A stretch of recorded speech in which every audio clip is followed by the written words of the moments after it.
A very good morning to all HODs, all faculty members and to all my friends. मैं जीती वाटेर आज आपको मन के बारे में कुछ बताना चाहूँगी. Definition of mana. मन्यते अवबुध्यते अन्यते इति मनः. अवबुध्यते meaning understanding, यानी कि समझना. Body constitute with which one can have knowledge of matter is known as mana. जिसके बारे में हमें नॉलेज मिल सकता है वो कोई द्रव्य हो, कोई चित्र हो, कोई पदार्थ हो, जिसके बारे में हमें द्रव्य मिले, जिसके द्वारा हमें ज्ञान मिले, उसे मन कहते हैं. ज्ञानम साधना मनः. मन इज द प्राइम ज्ञान साधना.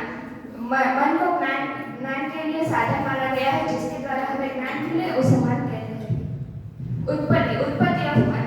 सभी ने अलग अलग उत्पत्ति की है. Vaisheshika and Nyaya darshan is mana is considered as nitya dravya and parmanu rupa. Samkhya दर्शन में सात्विक प्लस राजसिक अहंकार. वेदांत दर्शन पंचभौतिक आहार. छंदोग्य उपनिषद अनन्य कोश. चरक संहिता आत्मज्भाव मनसो मनस्तः. सुश्रुत संहिता पंच मनः प्रतिबुद्धितरं भवति, यानी कि जब गर्भावस्था में 5वें महीने में मन का विकास होता है. Synonyms of मन. सत्व, चित्त, चेत, हृदय, हत, स्वान, मानसम, माया. ये सभी अमर कोश के द्वारा दिए हुए synonyms हैं. Mana is different than indriya and it helps indriya to contribute with their objects. Hence mind is called as अति इंद्रिय. मन है वो सभी इंद्रियों को एक जगह पर संयुक्त करने के लिए, इकट्ठा करने के लिए मदद करता है. इसलिए मन को अति इंद्रिय भी कहा गया है. लोकेशन ऑफ मना. वैसे मन के 3 लोकेशन है: हार्ट, हेड एंड सर्व शरीर. अकॉर्डिंग टू चरक संहिता आत्मा च सगुण चेत चिंत्यम च हृदि संश्रितम. Heart is the site of mana. According to Bhela Samhita शिरस्थान अंतर्गत सर्व इंद्रिय परम मनः. According to Bhela Samhita head is the site of the mind. स्पर्शनं व्याप्ते व्यापकम अपि च चेत. अकॉर्डिंग टू चरक संहिता मन रिसाइड्स इन सर्व शरीर. मन के गुण. अणुत्वम अर्थ च एकत्वम गो मनसः स्मृतो. मन को 2 प्रकार के बताए गए हैं: एकत्व एंड अणुत्व. एकत्व यानी कि एक में बताया गया है कि मन सिंगल फैक्टर है और दूसरे सबटल, यानी एक समय में मन किसी एक इंद्रिय के साथ जुड़कर संयुक्त होकर ज्ञान प्राप्त हो सकता है, मगर वो जो टाइम है, वो जो समय है, वो बहुत ही सूक्ष्म है. इसी वजह से हम बहुत सारे ज्ञान एक साथ ले सकते हैं. At a time man can not preserve different indriyas due to it ekatva lakshana. एकत्व लक्षण के कारण मन सिर्फ एक इंद्रिय के साथ सन्निकर्ष होकर ज्ञान ले सकता है, पर वो समय सूक्ष्म होने के कारण ड्यू टू अणुत्व मन कैन प्रिजर्व डिफरेंट इंद्रिय विद स्पीडली, क्योंकि वो समय बहुत ही छोटा होता है, सूक्ष्म होता है. मन लक्षण मनो ज्ञानस्य अभाव भाव एव च सति आत्मेन्द्रिय अर्थात् सन्निकर्षेण वर्तते. ज्ञानस्य भाव एंड ज्ञानस्य अभाव. Gaining of the knowledge and not gaining of the knowledge. For attaining jnana, the sannikarsha of atma, mana and indriya and earth should be excited. ज्ञान को लेने के लिए आत्मा, अर्थ, मन और इंद्रिय, इन सभी का एक साथ सन्निकर्ष होना जरूरी है. अगर आत्मा, अर्थ और इंद्रिय का सन्निकर्ष हुआ और मन वहाँ पर नहीं है, तो कोई किसी भी जगह हम ज्ञान नहीं ले सकते. युगपद ज्ञान अनुत्पत्ति मनसो लिंगम. Man can not preserve the knowledge of different objects at the same time. दुखादि उपलब्धि साधन इंद्रिय मनः. तर्क संग्रह में से लिया हुआ ये श्लोक हमें बताता है कि सुख और दुख आदि के सभी इमोशंस मन हमें करवाता है. दुख कैसे होता है, सुख कैसे होता है, वैसा मन हमें जनाता है. अकॉर्डिंग टू गीता मन इज सेड एज 6 इंद्रिय and also Chanchala. Objects of मन. चिंत्यम विचार्यम ऊह्यम च ध्येयम संकल्पम एव यत् किंचित मनसो ज्ञेयम तत् सर्व अर्थ संज्ञकम्. इसमें ऑब्जेक्ट्स ऑफ मन के अर्थ बताए गए हैं. मन के अर्थ है चिंत्य, थिंकिंग, कर्तव्य, अकर्तव्य, हमें क्या करना चाहिए, हमें क्या नहीं करना चाहिए, ये सब हमें मन सोचने के लिए कहता है। विचार्य, एनालिसिस, उत्पत्ति, अनुत्पत्ति, हमारे पास्ट में क्या हुआ है, क्या वो हमारे प्रेजेंट को इफेक्ट करेगा, क्या वो हमारे फ्यूचर को इफेक्ट करेगा।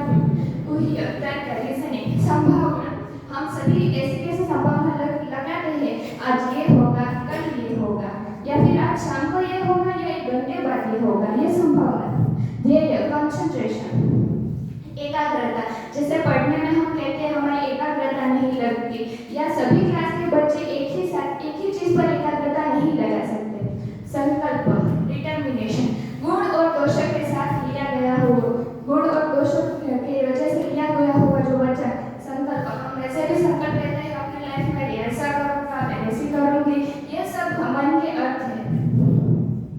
फंक्शंस ऑफ मन, इंद्रियाभिग्रह, कर्म मनसः स्वस्य निग्रह, उहो विचारश्च परं ततः बुद्धिः प्रवर्तते। मन दोनों कार्य करता है, मन खुद को भी कंट्रोल में रखता है और इंद्रियों को भी कंट्रोल में रखता है। इंद्रियों के द्वारा जो कार्य होता है उसको भी कंट्रोल में रखता है और खुद को भी कंट्रोल में रखता है। इंद्रियाभिग्रह, the healthy man should control the indriya, not to preserve ahita. Swasya nigraha, self-control of mana by sattva guna, and without rajo and tamo dosha, then only it becomes capable to control the indriya from ahita. Uhya, निर्विकल्प ज्ञान is preserved through mana. uhya यानी जब निर्विकल्प ज्ञान होता है वो मन के द्वारा हमें मिलता है। विचारा, हितकार and अहितकार things are things by mana. ये हमारे लिए अच्छा है या नहीं, ये हमारे लिए हितकार है या नहीं, ये सब हमें मन जनाता है। Significance of mana. There are some significance like आयु, स्वास्थ्य, ज्ञानोत्पत्ति, विकार अधिष्ठान, मन, प्रकृति, आहार unit, digestion, as निदाना and चिकित्सा. Let's see this one. आयु, शरीर इंद्रिय सत्व आत्मा संयोगधारी जीवितम नित्यगच्छानोऽद्य अनुबन्धस्य पर्याये आयु उच्यते. All 4 components of life should be healthy as per this definition. Health is the equilibrium of body components and a blissful state of body, mind, sensory organs and soul. यानी कि हमारे शरीर, इंद्रिय, सत्व और आत्मा, इन सभी को हेल्दी रहना चाहिए जिससे हमारी लाइफ हेल्दी होती है, हमारी बॉडी हेल्दी होती है. धारी, जीवित, नित्य, अनुबंध are the synonyms of the eye. स्वास्थ्य, समदोष, समानिश्च, समधातु मैत्रेयः, प्रसन्न आत्मेन्द्रिय मनः स्वस्थ इत्यभिधीयते. The normal status of dosh, dhatu, man, agni, man and atma is known as the swasthya or the health. ज्ञानोत्पत्ति, आत्मेन्द्रिय अर्थ सन्निकर्ष, ज्ञानस्य भावः मनसो लिंगम. वैशेषिक दर्शन में से लिया हुआ ये हमें बताता है कि आत्मा, इंद्रिय, अर्थ और मन का सन्निकर्ष होने से हमें ज्ञान प्राप्त होता है. जैसे हमने अभी जाना है कि अगर मन ना हो, आत्मा, इंद्रिय और अर्थ सभी हो पर मन ना हो तो हमें कोई ज्ञान नहीं मिल सकता. विकार अधिष्ठान, तेषां काया मनोभेदात् अधिष्ठानम् अभिक्रिया. Body and mind are both the two sides of the disease. यानी कि शरीर और मन ये दो जगह है जहाँ से हमें डिसीज हो सकती है. This explains that Ayurveda gives equal importance to body and mind. Mind has 2 दोष, रज and Tamas, which cause the mental disorder. रज और तम की वजह से हमें कोई मेंटल डिसऑर्डर हो सकते हैं जो मन के साथ जुड़े हुए हैं.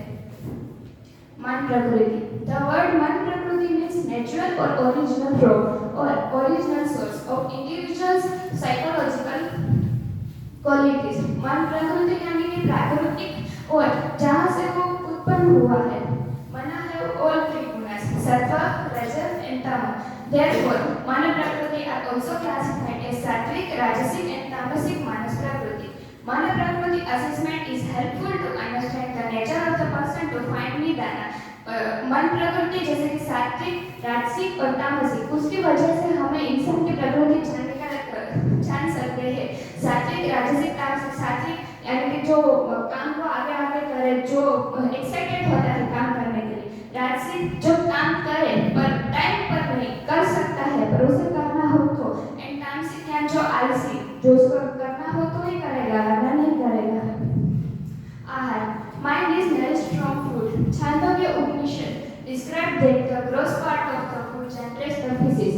The The middle portion develops muscular and other body tissue while the subtle part nourishes the mind. Chandogya उपनिषद में बताया गया है कि हम जो खाना लेते हैं उसका ग्रोथ पार्ट होता है वो स्पीसीज बनाता है, मिडल पोर्शन है वो मस्कुलर और अदर बॉडी टिश्यूज बनाता है, जबकि सबटल पार्ट है वो माइंड को नरिशमेंट देता है, बॉडी माइंड को नरिश करता है. Therefore, the mind plays a vital role in digestion and metabolism. A positive mental attitude and concentration of the mind on the food are the circular of proper digestion. The negative mental attitude adversely affects digestive health and leads to the production of toxic metabolites, even though the meals are of proper quality and quantity. निदान इत्यसात्मेन्द्रिय अर्थ संयोगः प्रज्ञापराधः. लोभ, शोक, भय, क्रोध, मान, वेगान विधारये निर्लज्ज ईर्ष्यातिरागणम अभिध्यायश्च बुद्धिमान. यानी कि बुद्धिमान इंसान जो बुद्धिमान मानव होता है उसे लोभ, शोक, भय, क्रोध, निर्लज्ज ईर्ष्या, अतिराग और अभिध्य का त्याग करना चाहिए या इसके धारण नहीं करना चाहिए. चिकित्सा, यहाँ पर हमें 3 टाइप्स की चिकित्सा बताई गई है. देव व्यापाश्रय, युक्ति व्यापाश्रय एंड सत्वावचय. त्रिविधम औषधम इति देव व्यापाश्रय, युक्ति व्यापाश्रय एंड सत्वावचयश्च. सत्वावचय पुनर्हितेभ्यो अर्थेभ्यो मने निग्रह. औषध are classified in 3 categories: देव व्यापाश्रय, युक्ति व्यापाश्रय and सत्वावचय.